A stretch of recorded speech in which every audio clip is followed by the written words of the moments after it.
दोस्तों, ज़िंदगी में कुछ वाक़यात ऐसे भी होते हैं जो सिर्फ़ एक ख़ानदान को नहीं बल्कि पूरे समाज को झंझोर कर रख देते हैं। कभी एक लापता बच्चा, तो कभी किसी की अचानक मौत और कभी मज़हब की तब्दीली का मामला। ऐसे वाक़यात सिर्फ़ ख़बरों की सुर्ख़ी नहीं बनते बल्कि दिलो दिमाग को हिला कर रख देते हैं। आज हम आपके सामने ऐसा ही एक वाक़या लाए हैं जो हरियाणा के नूह ज़िले का है, नगीना कस्बे का, जहां एक हिंदू खानदान के 5 अफराद ने इस्लाम कबूल कर लिया।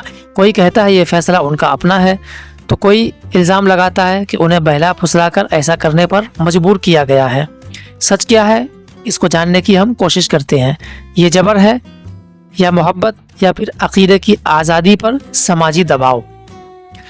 कहानी शुरू करने से पहले आपसे एक गुजारिश है कि हमारे चैनल को आप सब्सक्राइब कर दें, बेल आइकॉन को दबा दें, ताकि ऐसी सच्ची और हकीकी कहानियां आप तक बर वक्त पहुंचती रहे। गांव मरोरा की एक शाम, हर तरफ चहल पहल थी, लेकिन उस दिन जब सतबीर अपने घर पहुंचा तो अजीब सा सुकूत छाया हुआ था। उसका भाई चेतराम 45 साल, भाभी रेखा 39 साल, भतीजा शिवम 21 साल, भतीजी सोनम और नन्ना अरुण 8 साल सभी गायब थे। सतबीर के कदम लड़खड़ा गए।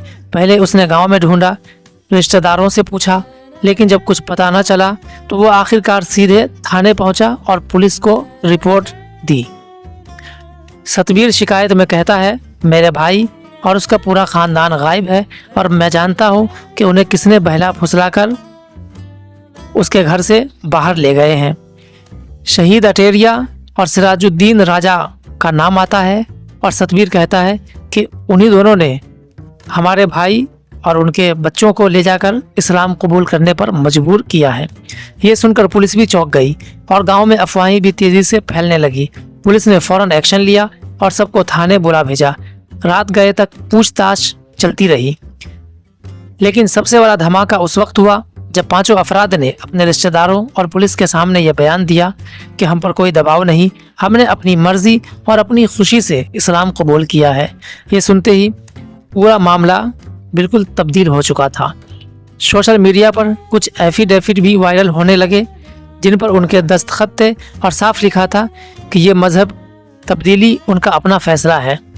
अदालत में भी जब उनके बयानात हुए तो सब ने यही कहा, किसी किस्म का कोई दबाव नहीं, कोई लालच नहीं। अगले दिन कबीर नाथ मंदिर में हिंदू समाज की एक बड़ी पंचायत बुलाई गई।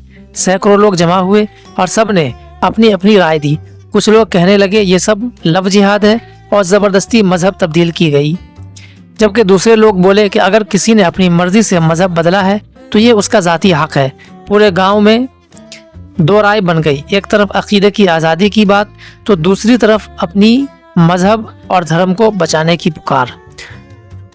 सवाल अब भी बाकी है, हकीकत क्या है? क्या चेतराम और उसका ख़ानदान वाकई अपनी खुशी से इस्लाम कबूल किए हैं या फिर उसके पीछे कोई छुपा हुआ दबाव है, कोई खामोश लालच है जो हमें दिख नहीं रहा है? लेकिन दोस्तों, हिंदुस्तान के अंदर अगर कोई मुसलमान अपनी मर्जी से हिंदू मजहब इख्तियार करता है तो उसे घर वापसी का नाम देकर गर्मजोशी से उसका इस्तकबाल किया जाता है, मिठाई खिलाई जाती है, फूलों से उनको लाद दिया जाता है। लेकिन अगर कोई हिंदू अपनी मर्जी से इस्लाम कबूल करता है तो जो मुसलमान उसको कलमा पढ़ाता है या थोड़ा सा भी उसके इस्लाम कबूल करने में इनका सपोर्ट होता है तो फ़ौरन इनको उठाकर सलाखों के पीछे पहुंचा दिया जाता है और लव जिहाद का या फिर धर्मांतरण का केस लगाकर सालों तक ट्रायल चलता रहता है। तो ये हो रहा है हिंदुस्तान के मुसलमानों के साथ कि अगर मुसलमान हिंदू बनना चाहे तो घर वापसी के नाम पर आसानी से बन सकता है, लेकिन कोई हिंदू अगर इस्लाम कबूल करना चाहे तो उसके लिए बहुत सारी रुकावटें खड़ी हो जाती है और ख़ासकर उस मुसलमान का जिसका इसमें ज़र्रा बराबर भी हाथ हो, जीना हराम कर दिया जाता है। हालांकि हिंदुस्तान का कॉन्स्टिट्यूशन कहता है कि आप जिस मज़हब को इख्तियार करना चाहे आपको पूरा राइट है, या आपके ऊपर डिपेंड करता है कि आप किस मज़हब में रहना चाहते हैं। दूसरा कोई नहीं होता आपको मज़हब की बात पढ़ाने वाला। तो दोस्तों, ये वीडियो अच्छी लगी हो तो इसे लाइक शेयर ज़रूर करें। चैनल पर नए हैं तो सब्सक्राइब करना ना भूलें।